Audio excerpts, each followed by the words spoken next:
పేరు పేరున హృదయపూర్వక నమస్కారాలు తెలియజేస్తా ఉన్నాం.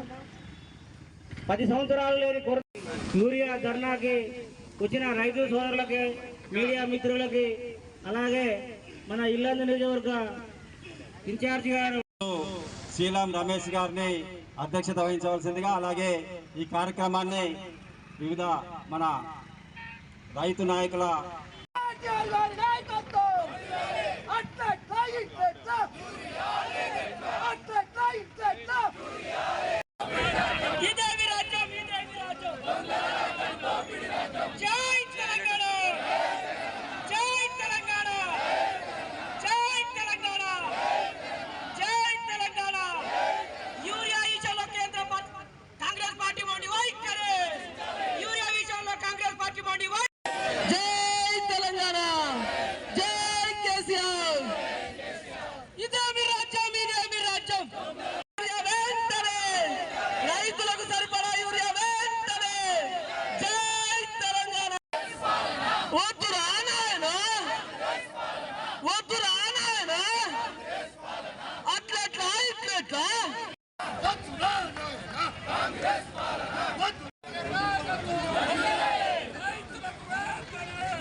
కేసీఆర్ గారి నాయకత్వం, కేసీఆర్ గారి నాయకత్వం, రైతులకు వెంటనే యూరియాని ఎమర్జెన్సీగా మరి రైతుల్ని ఆదుకోవాల్సినటువంటి బాధ్యత ప్రభుత్వానికి. ఎందుకంటే మేమంటే గతంలో ఉన్నాం, ఇప్పుడు లేము, కానీ అధికారులు మీరు ఎప్పుడు అధికారులు.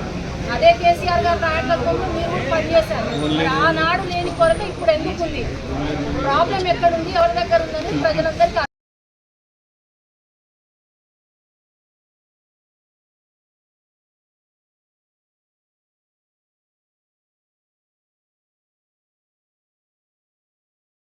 మిమ్మల్ని అందరినీ ఒకటే కోరుతా ఉన్నాం, ఇదే పరిస్థితి కనుక కొనసాగితే, ఎందుకంటే మొక్కజొన్న పంటలు వేశారు, అదును పోయింది, రైతులకు యూరియా తర్వాత ఒక్కొక్క కట్ట ఇస్తా ఉన్నారు.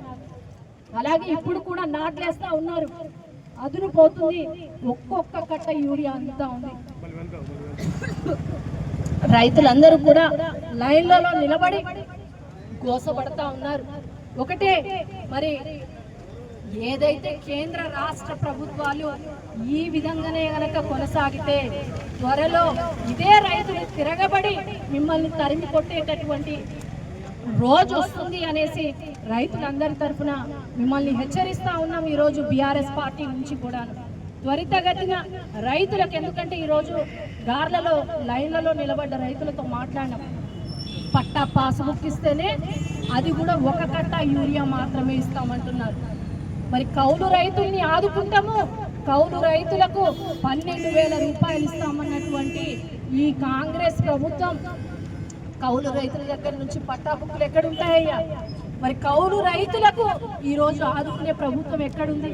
కౌలు రైతులందరూ కూడా మరి గోసపడుతున్నా కనీసం వాళ్ళకు యూరియా బస్తాలు దొరికేటటువంటి పరిస్థితి లేదు. ఈరోజు కౌలు రైతుల్ని మోసం చేశారు. రైతు బంధు ఎలక్షన్లకే పరిమితం చేస్తూ రైతుల్ని మోసం చేస్తున్నారు, మహిళల్ని మోసం చేశారు. ఏ ఒక్క వర్గాలు ఈ కాంగ్రెస్ ప్రభుత్వంతో సంతోషంగా లేదు. మరి ఆ పంట అదిరిపోయిన తర్వాత యూరియా ఇచ్చిన ఫలితం లేదు కాబట్టి 2 లక్షలకు పైగా 2 లక్షల టన్నులకు పైగా యూరియా అవసరం ఈ రాష్ట్రంలో ఉంది. త్వరితగతిన మరి ఇక్కడ ఉండేటటువంటి రాష్ట్ర రైతాంగానికి అందించాలి అనేసి ఈ సందర్భంగా బీఆర్ఎస్ పార్టీగా మండల పార్టీ ఆధ్వర్యంలో జరుగుతున్నటువంటి కార్యక్రమానికి మరి వారికి పూర్తిగా మరి మద్దతు తెలుపుతూ వెంటనే రైతాంగానికి యూరియా ఇవ్వవలసిందిగా, అలాగే ఎక్కడ మొద్దు నిద్రపోతున్నారో ఇక్కడ ఎమ్మెల్యే కనీసం రైతులకు ఎటువంటి గోసలు పడుతున్నారో కూడా తెలుసుకునేటటువంటి పరిస్థితి లేని, కనీసం రివ్యూ మీటింగ్లు ఎక్కడన్నా పెట్టారు అనేసి వ్యవసాయ శాఖ అధికారులతో కూడా ఎక్కడా కనిపించినటువంటి పరిస్థితిలో ఈరోజు ఇల్లెందు మరి అధికారులు అలాగే ఇల్లెందు నియోజకవర్గ ఎమ్మెల్యే ఉన్నారు. మిమ్మల్ని ఒక్కటే అంటా ఉన్నాం, ఇల్లెందు నియోజకవర్గ రైతాంగ ప్రజల సమస్యలు తీర్చకపోతే కనీసం గూడాలలో తండాలలో ఊళ్ళలో అడుగు పెట్టే పరిస్థితి కూడా ఎమ్మెల్యేకు ఉండదు. ఈ ప్రజలే మొన్న ఇందిరమ్మ ఇళ్ళప్పుడు ఎలా అయితే తిరగబడ్డారో, యూరియాలు కట్టలు రాకపోయినా, అదను పోయిన తర్వాత పంట పండకపోయినా మీరు అడుగు పెడితే రైతులందరూ కూడా తరిమి కొట్టే పరిస్థితి వస్తుంది.